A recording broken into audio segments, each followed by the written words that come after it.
Okay, so I want to tell you today about Indiana's story with 15 to finish. A little bit about the Commission for Higher Education. It's a coordinating board, so it has some very discrete, very specific obligations under the law. First and foremost of which is to coordinate the system of higher education, which is done through a strategic planning process. And then you can see there are other very specific things that the Commission does.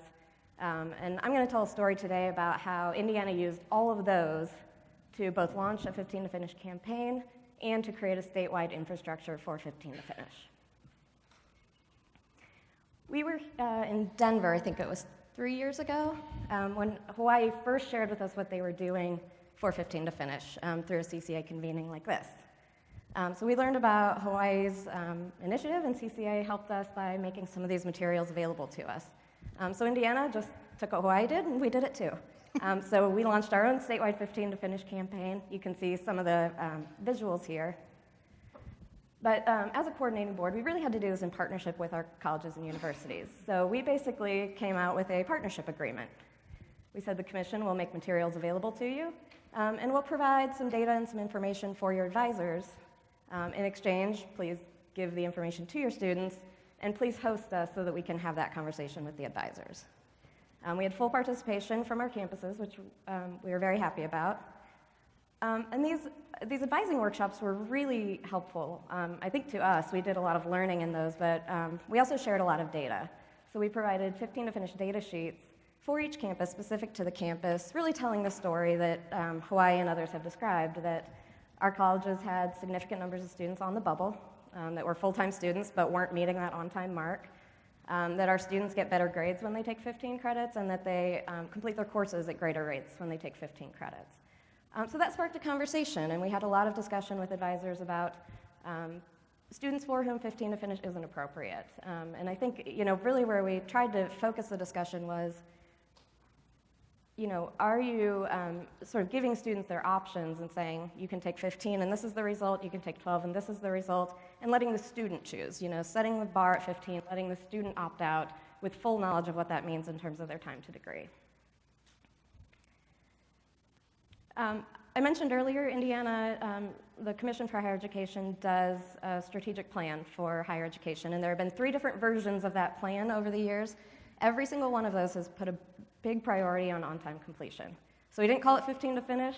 We didn't know we were doing 15 to finish, but in that plan, the prioritization on on-time completion and championing of strategies in support of that has led us to build a 15 to finish infrastructure that I'm going to talk about today. So first, Indiana has performance funding, and as far back as 2007, that performance funding formula has paid a high premium for on-time completion. If you want to know more about that, there's a gentleman to my right that can probably talk about that. When we look at the results over that period of time, at the 4-year institutions and the 2-year institutions, we've seen an increase in on-time graduation rates. It's probably intuitive to most of us in the room that if you take 15 credits every semester, but it takes 128 credits to get your degree, you're still not graduating on time. So the next thing Indiana did was tackle a problem that we called credit creep. Over time, a well-meaning faculty member adds on another course that would be helpful, and then another course that would be helpful, and another course that would be helpful. And then on-time completion requires not just 15 to finish, but also summer courses or an extra semester. So Indiana passed a law that said that programs will be 60 and 120 credits unless there's a really good reason, like accreditation. Before that law passed, 90% of our programs exceeded 60 or 120 credits. After the law passed, 90% met within 1 year. We calculated that savings at $35 million per year, but that number is actually too low. Because we just looked at, instead of 128 credits, you're taking 120. So that's 8 fewer credits you're paying for. That's all that 35 million represents. That doesn't represent the data that Donnie Fu shared earlier about the opportunity costs and the massive opportunity cost of extending time to degree, which is what credit creep was doing. Next, we looked at our financial aid. So Indiana invests more than $300 million per year in our state financial aid program for need-based students. With that massive investment and such a prioritization on on-time completion, it was critical that we align those together. So Indiana set the bar at 30 credits. It's a clear standard for our 21st Century Scholars Promise program. It's 30 credits to continue. And that includes summer completion, that includes pre-college credit, but the bar is set at 30 per year. For our other need-based grant, it's more of an incentive. So you get more money if you're completing 30 per year, but there is a bit of a safety net built in. So as you can imagine, the stronger incentive with the 21st Century Scholars Program got stronger results, but our other need-based program, the numbers moved in the same direction as the numbers I'm about to show you. So our 21st Century Scholars freshmen, these are freshmen attempting 30-plus credits in just fall and spring. You can see a significant jump at our 4-year campuses, and that was maintained by the second cohort subject to the reforms. But our 2-year campuses saw significant gains as well. So, and you see the momentum building at the 2-year campus in terms of a second cohort doing even better than the first. But what about completion? It's easy to sign up for a course, not as easy to complete it. So we've been looking at our completion numbers as well. And again, this includes the whole picture of fall, spring, summer, and pre-college credit. So before these reforms, about half of our 4-year institution financial aid recipients were completing enough credits to graduate on time. Now we're up to 3/4 at the 4-year institutions. And again, at the community colleges, 1 in 5 students, and these are full-time students receiving financial aid, 1 in 5 full-time students was completing enough credits to graduate on time, and now we're up to almost 1 in 2. And then when we were doing these advisor workshops, as I mentioned, we did a lot of listening, and one issue came to the surface every single place we went, which is the fact that if an institution is charging tuition by the credit hour, what that means is that 15 to finish is an upgrade. And students have to pay that out of pocket more often than not. So many students simply couldn't afford 15 to finish. This is not true in the banded tuition structure that would charge students the same from anywhere from 12 to 18 credits. Nowhere on that list of statutory obligations did you see that the commission sets tuition policy. But we do have 2 levers that we use to try to strongly encourage institutions to do banded tuition. The first was to pass a resolution calling on them to look at it. And then the second, probably stronger, was to include a recommendation for banded tuition as part of our statutory tuition recommendation process.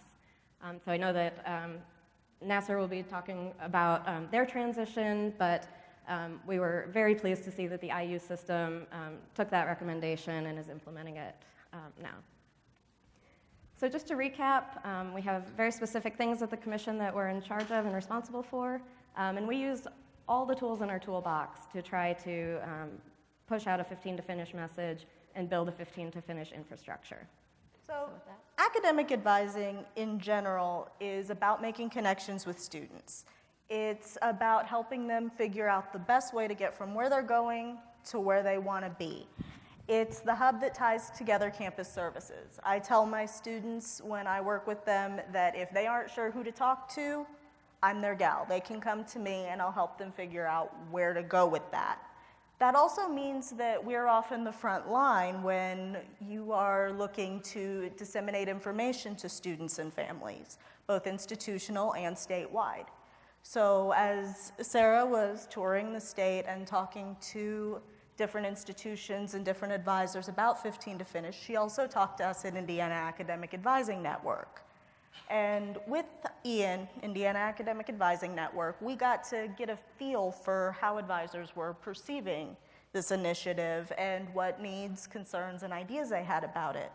And when we heard about 15 to finish, our overwhelming response, skeptical at best.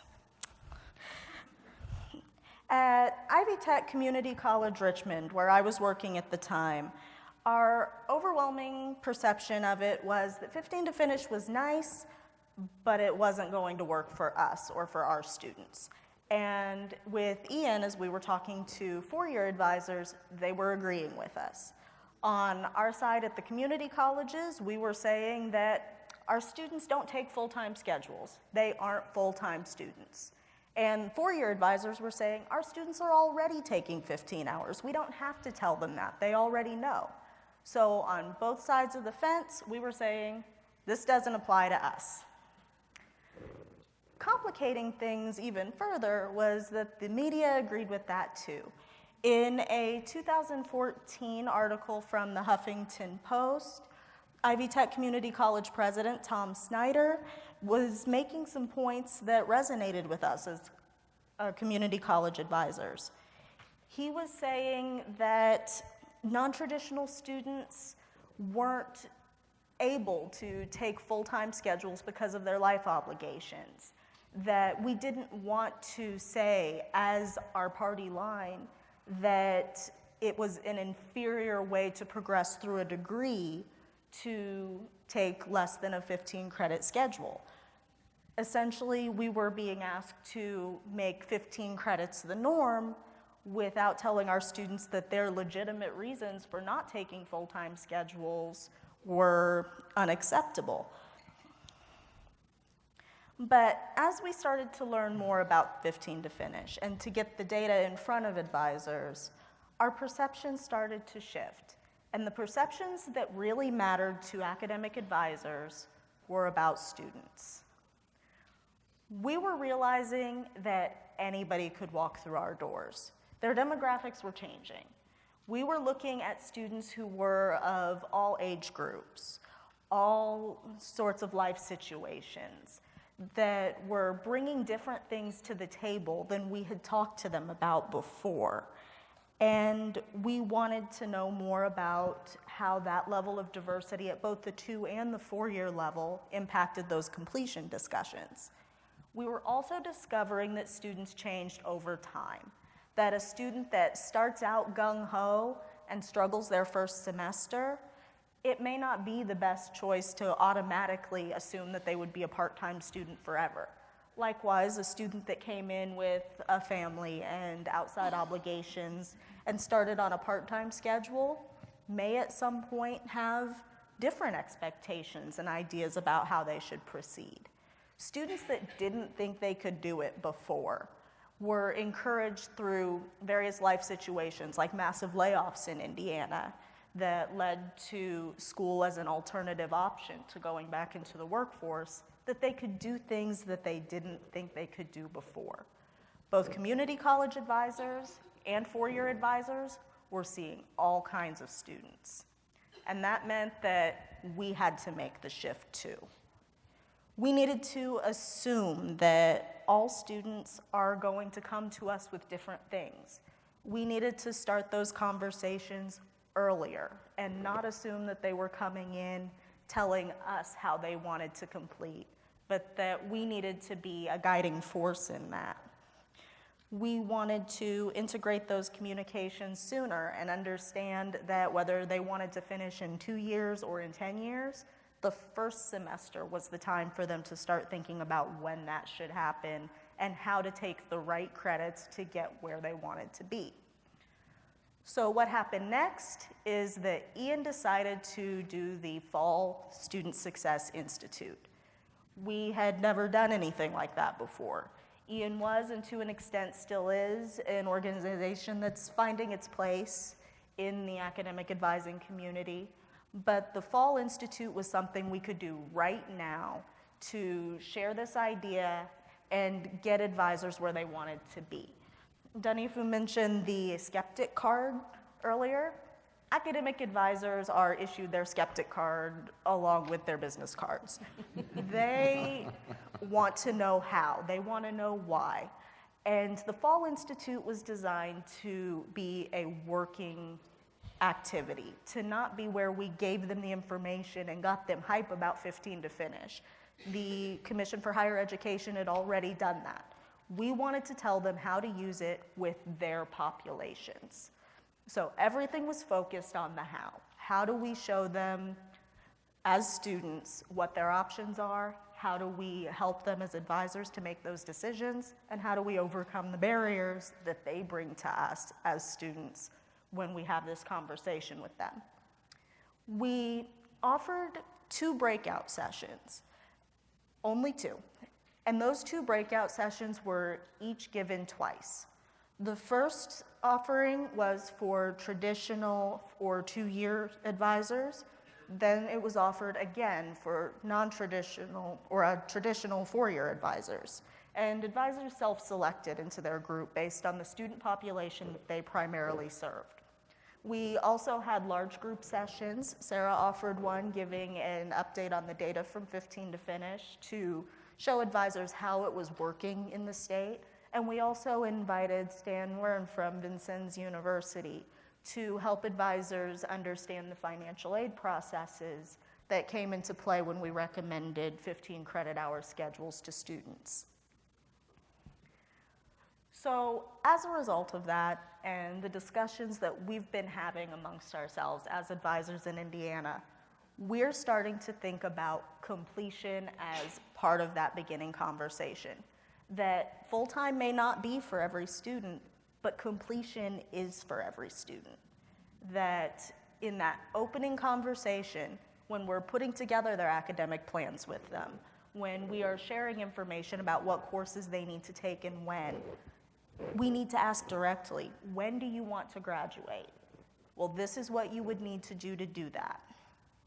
Students who plan to take 15 credit hours from the start, who fall into that traditional group that were already going to be full-time, it's not enough for them to say up front, yes, I want to do 30 hours a year. They need to understand why that matters so that they can fully appreciate the impact if something changes for them. We need to understand that as advisors, assuming that they've already thought about that is a failure on our part. They haven't. They come in and they expect that they'll graduate, they'll get there, but not considering how long it will take or how they're going to get there makes them vulnerable to failure as a student. I started out coming into a bachelor's degree and thought, bachelor's degree take 4 years, I'll finish in 4 years. I finished 6 years later. So that conversation is a first semester conversation, but it is also a second, a fifth, if there is one, a ninth. It's a conversation that is ongoing and continuing. If we tweak this, when will I graduate? If we change that, if I take classes this summer, how does that impact me? 15 to Finish is a tool. It is an evidence-based tool to start a conversation with a student, no more and no less. And in Indiana, we're making having that conversation a priority in a different way now that we are putting 15 to Finish into that conversation as a general practice.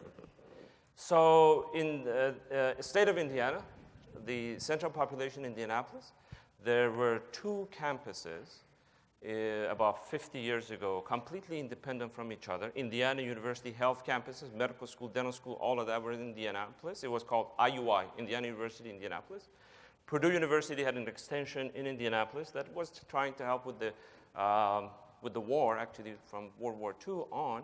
And they were called Purdue University, Indianapolis. In '69, they merged. They didn't want to let go of their diplomas because IU Medicine was offering IU degree. They didn't want to let go of that.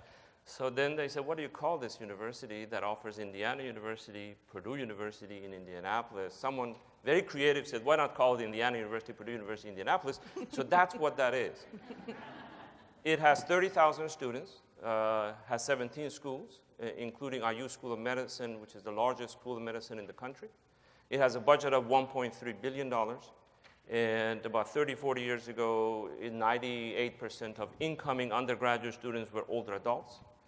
In the last decade or so, 98% of freshmen coming in have been traditional age students. If you go back, and I've been with this university for about 30 years, I left for about 10 years. In fact, I was chancellor of IU East at that time. 8 years ago, by the way, I became the first chancellor that tweeted in the country. So if you're tweeting here, and if you happen to take my picture here, it's at Paydar. And I love to follow you. So follow me, I follow you. So I've seen major change in this university, this campus of Indiana University, Purdue University, Indianapolis. But one thing has been constant up until 3, 4 years ago, and that was the the percentage of freshmen that took 15 or more every year was about 26, 27%.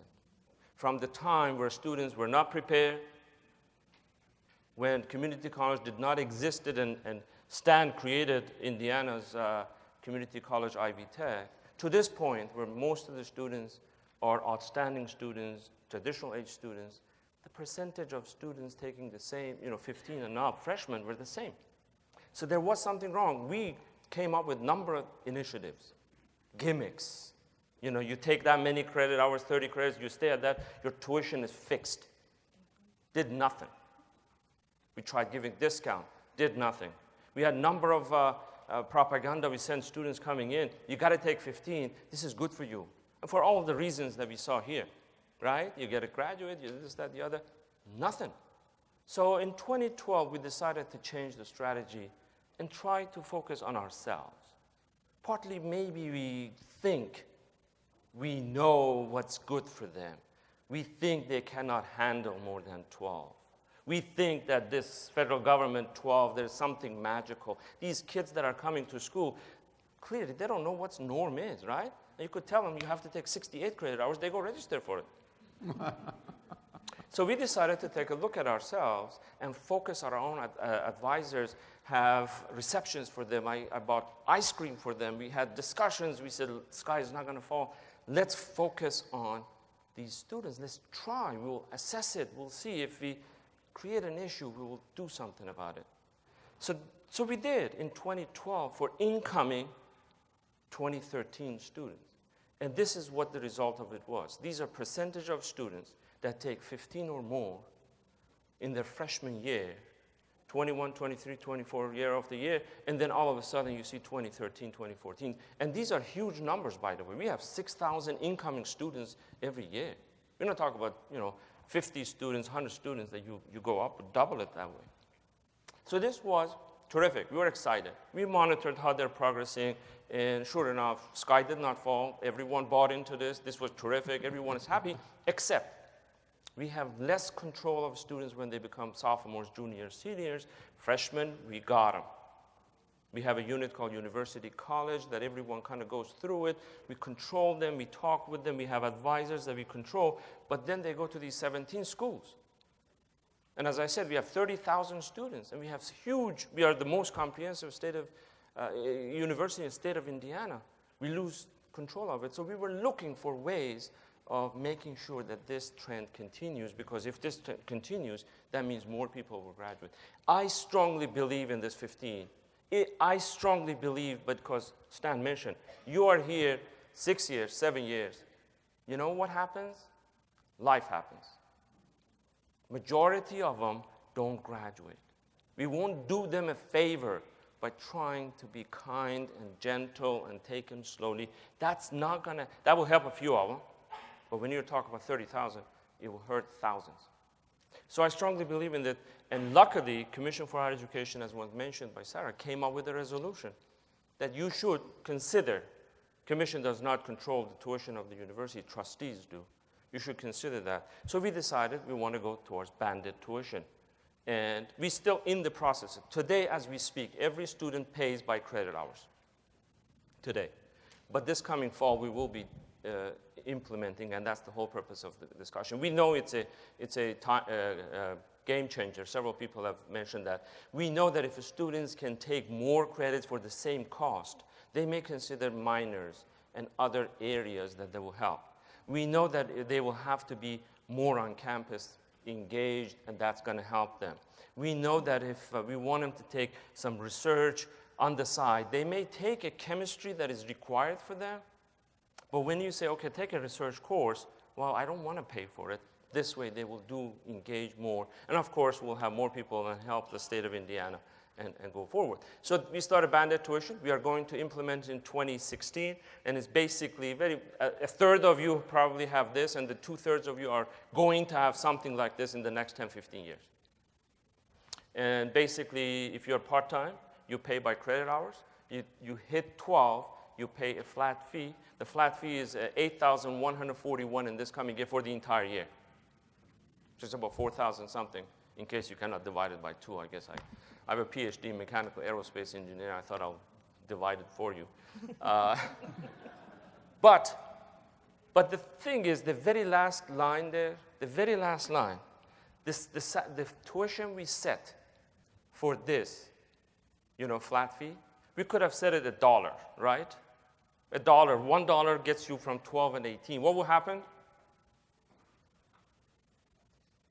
No, maybe we go out of business. I have no money. $1 per credit, yeah, that doesn't work, right?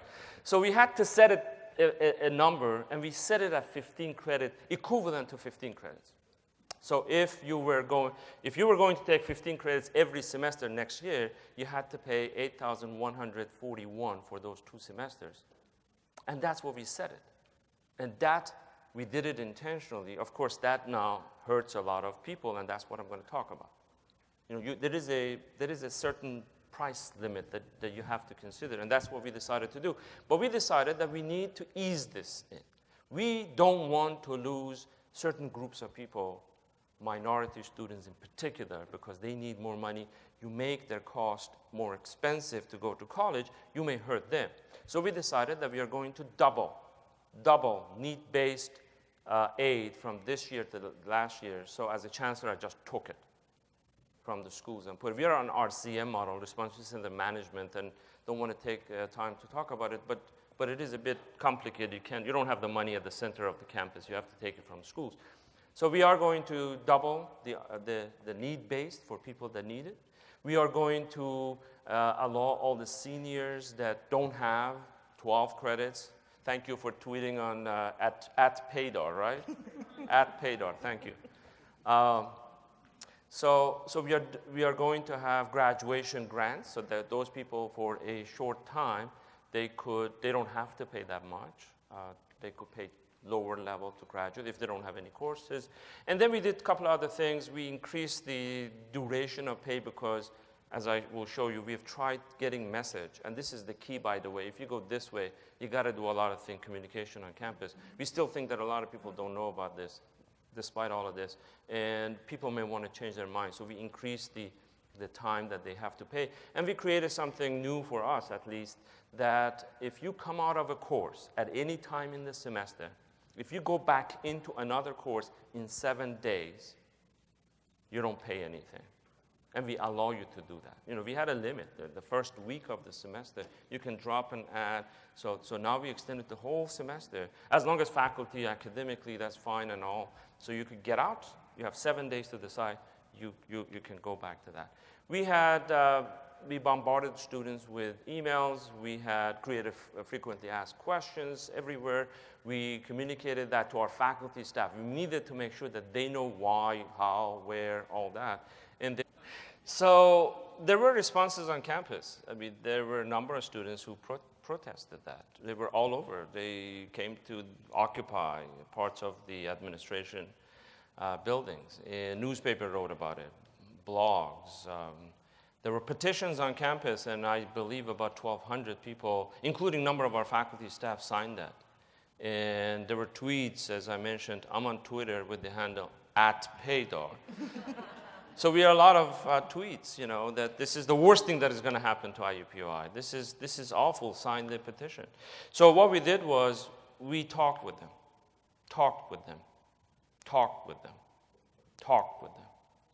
We had town hall meetings, but it wasn't your typical town hall meetings because there is no point in having town hall meetings that people will come and complain and you don't get anywhere. And the next one says, that's nothing, let me add to that. So we had solution-based town hall meeting. We said, come talk, sit in a group, come up, tell us what your issue is, see what your suggestions you have, give us some of those suggestions. So we did take some of those suggestions and we did work on that one. We shared data. People, you always see, like if 4 of you go to a dinner and talk about, among us, and you talk about yourself, you have something in common, you may assume that everyone else has the same thing. So people didn't know what the characteristics of university was. So we made sure the data gets back to them. We explained why we are doing it. In fact, we had students set up a town hall meeting on their own, and they invited me to talk about it. And I want to thank Sarah and Jason from the Commission for Higher Education actually showing up there and thanks to them, they didn't, they could have put me under the bus, but they were supportive there and indicated why the university is doing that. And that's where we are today. Today, we are done with most of our pre-registration or registration for fall. The numbers are up, number of people that have registered. These are current students that we had. And more importantly, the credit hours taken by these students dramatically increased compared to the increase in the number of heads. So far students are there, but there is still, July and August to go, and we're going to continue having conversations with them and do it. And of course, we'll assess all parts of this and kind of talk about it. I think it's good to learn. We learn from many other universities, and we'll share what our experience is in this coming year. Well, thank you.